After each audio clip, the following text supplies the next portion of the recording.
رات جس کے قبر میں جانے سے اندر بھی پاک ہو گیا، باہر بھی پاک ہو گیا، اندر بھی خوشبو اور اوپر بھی خوشبو، پہاڑ بھی مہک اٹھے اور وادیاں بھی مہک گئیں، زمین کا تحت بھی اور فوق ہر طرف خوشبو پھیلی۔ میری جان قربان اس قبر پر جس میں آپ آرام کر رہے ہیں، آپ کے ساتھ آپ کا جود و کرم اسی طرح ہے جیسے دنیا میں تھا۔ میں آپ کے طفیل پل صراط پار کروں گا، اس کے بغیر نہیں کر سکتا۔ ہاں میں ابو بکر عمر کو بھی نہیں بھول سکتا، آپ پر اور ابو بکر پر اور عمر پر جب تک قلم کار کا قلم چلتا رہے میرا سلام آپ کو پہنچتا رہے۔ یہ اشعار کہے اور آنسو پوچھتا ہوا اونٹنی کو چل دیا۔ ابھی وہ اونٹنی پہ بیٹھ رہا ہے کہ عتبی پر ایک دم نیند آئی، ایک دم اونگ آئی، فوراً اللہ کے نبی کی خواب میں زیارت ہوئی کہ عتبی اٹھو اور اس بدو سے کہہ دو تیری فریاد پہنچ گئی اور تیری بخشش ہو گئی۔ تو اس خطے کا تو کوئی مقابلہ نہیں ہے۔ انا للہ و انا الیہ راجعون۔ اللہ کے بندو سوچو، اگر یہ طریقہ ملاقات رسول کا ہوتا، بیداری کے اندر ملاقاتیں ہوتی، یا قبر رسول پہ آ کر رونے سے، دعائیں کرنے سے، سوال کرنے سے اللہ کے نبی سے بات ہو جاتی، درخواستیں قبول ہو جاتی، تو پھر بتاؤ صحابہ کرام نے اس طریقے کو کیوں نہیں اپنایا؟ جب سیدنا علی کہہ رہے تھے سیدنا معاویہ کو پہلے میری بیعت کرو، سیدنا معاویہ کہہ رہے تھے پہلے عثمان کے قاتلوں کو ان سے انتقام لو، تو اللہ کے نبی صلی اللہ علیہ وسلم کی قبر پہ دونوں نے آ کے اپنی درخواست پیش کیوں نہیں کر دی کہ اللہ کے نبی میں یہ کہہ رہا ہوں، یہ کہہ رہا، حق کیا ہے آپ فیصلہ فرما دیجئے۔ انا للہ و انا الیہ راجعون۔ جب ہم مولانا طارق جمیل صاحب کے ان جھوٹے بیان کردہ قصوں کو بیان کرتے ہیں تو کچھ لوگوں کو تکلیف ہوتی ہے۔ حقیقت یہ ہے علماء دیوبند کے مفتی زر ولی خان صاحب مجبور ہو گئے یہ بات تسلیم کرنے پر کہ مولانا طارق جمیل من گھڑت قصے بیان کرتے ہیں۔ ایک قصہ مولانا زر ولی خان نے جو طارق جمیل صاحب سے سنا وہ خود اپنی سی ڈی میں بیان کرتے ہیں کہ طارق جمیل صاحب نے فرمایا سیدنا عثمان کے اونٹوں کا قافلہ آیا اور آپ نے مدینے کے اندر سارے صدقہ کر دیے، کہ ادھر تو صدقہ ہوا۔ رات کو عبداللہ ابن عباس نے خواب دیکھا اللہ کے نبی صلی اللہ علیہ وسلم گھوڑے پر بیٹھے کہیں جا رہے ہیں۔ انہوں نے کہا اللہ کے نبی آپ سے بات کرنی ہے، آپ کہاں جا رہے ہیں؟ کہا عثمان نے صدقہ کیا ہے اونٹوں کو اور اللہ نے اس کی اس عمل کے بدلے میں جنت کی حور سے شادی کی ہے اور آج اس کا ولیمہ ہے، سارے انبیاء ولیمہ کھانے جا رہے ہیں، میں بھی ولیمہ کھانے جا رہا ہوں۔ عثمان کی زیارت ہو گئی اور رات کو عبداللہ بن عباس کو خواب آیا۔ کیا خواب آیا کہ اللہ کا نبی سفید گھوڑے پہ سوار، سب پوشاک، انہوں نے لگام پکڑی، یا رسول آپ کہاں جا رہے ہیں؟ آپ سے ملنے کو جی چاہ رہا ہے۔ کہ آج تو فارغ نہیں، آج عثمان نے اللہ کے نام پہ صدقہ دیا، اس کے بدلے میں اللہ نے جنت کی حور سے نکاح کیا اور پھر اس کا ولیمہ قائم کیا ہے۔ آج سارے نبی عثمان کا ولیمہ کھانے جا رہے ہیں۔ کہا یہ جھوٹے من گھڑت قصے ہیں، علماء حق کو ایسا نہیں کرنا چاہیے۔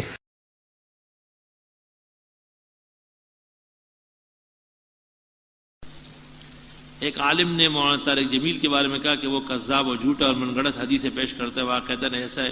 مولانا طارق جمیل صاحب کے بیان میں احتیاط نہیں ہے، ان سے سخت خطرہ ہے کہ وہ بعض روایتیں پتہ نہیں کہاں سے کون سی کمپنی سے لیتے ہیں۔ اس دن ایک روایت میں سن رہا تھا کہ رسول اللہ صلی اللہ علیہ وسلم نے فرمایا کہ ملائک نے آ کے مجھے بتایا کہ حضرت عثمان کا ولیمہ ہوا ہے، میں اس میں شرکت کے لیے جا رہا ہوں۔ اس قسم کی روایتیں علماء حق سناتے ہیں، اس کے سر پیر نہ ہو۔